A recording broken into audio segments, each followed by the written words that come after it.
We've always been led to believe that daydreaming is the opposite to study. But what if I told you that it's a powerful tool for language learning? Hola aventureros, soy Lucia, Spanish teacher, translator, and polyglot. And I have a passion for languages because of how it can transform and change one's life, like it has my own. Many people think that language learning is this mechanical process of memorization, learning through textbooks, focusing just on the grammar, but at its heart, it's not. Learning a language runs much deeper than that. The whole idea of learning a language is to open you up to new experiences, to share your experiences with others, and to gain new perspectives. Because beyond all the study, we actually start with a desire, with a dream to speak another language.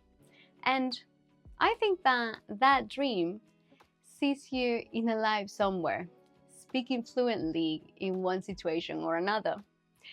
Well, today I want to encourage you to connect back to that idea, that dream, and make daydreaming an actual practice for language learning. So here's what you could try one time. Instead of forcing yourself through flashcards or conjugations, just let your mind wander. I want you to wander to a scenario in your head, an image of you in the future, of you speaking Spanish confidently, or whatever your target language is. But picture a scenario. It doesn't really matter how outlandish you think it is. It's all in your head, private to you. So let your imagination run. And imagine the interaction that you're having. What are you saying to who? What is the scenario? Are you having a casual conversation on the beach? Or are you impressing someone with your ability to speak Spanish? Maybe you're helping someone who is lost in your country, or even having a deep conversation with someone about life. And if you don't know all the words, it's okay. You will find yourself thinking, how do I say this? Or what is the word for that in Spanish?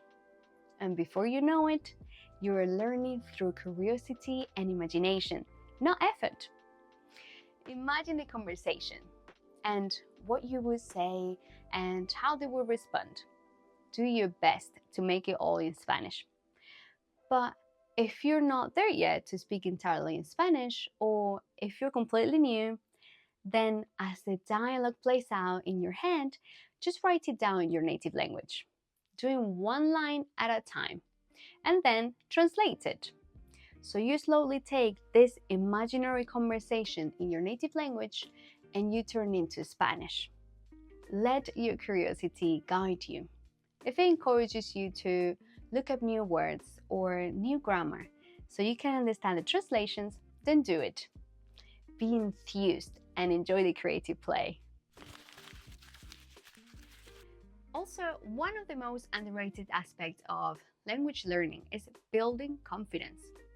But daydreaming in Spanish lets you practice, make mistakes, and try out new words and phrases without judgment. You are the only one who is listening. And it's also a way to become comfortable with the language in the privacy of your own thoughts before you try out these words in the real world. At the end of the day, that is one aspect of the brain or the mind. It pictures potential scenarios of the future.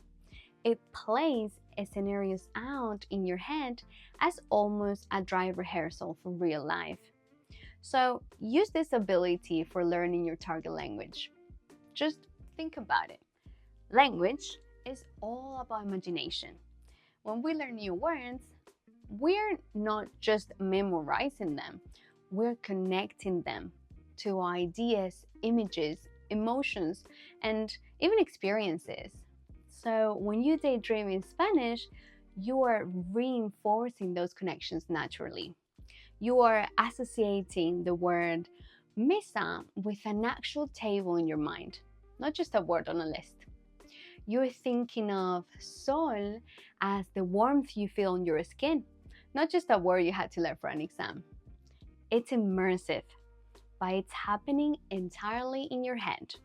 If you do this often enough, you will begin to develop a repertoire of potentially real-life conversations, talking about the things you want to talk about, because the beauty of daydreaming is that it's personalized. You control the scenarios, the pace, and the vocabulary. It's a way to engage with the language in a way that is relevant to you, your interests, and your life. And best of all, it's something you can do anywhere at any time, whether you're on a bus, sitting at a cafe, or you're laying in bed at night. You can let your mind drift and practice Spanish in a way that is enjoyable and that connects you to that reason why you began to learn Spanish in the first place.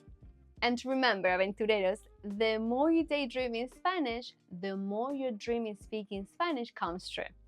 And if you took something from this video, give it a thumbs up. And if you want me as a travel companion on your language learning journey, subscribe. And I will see you soon. Hasta luego!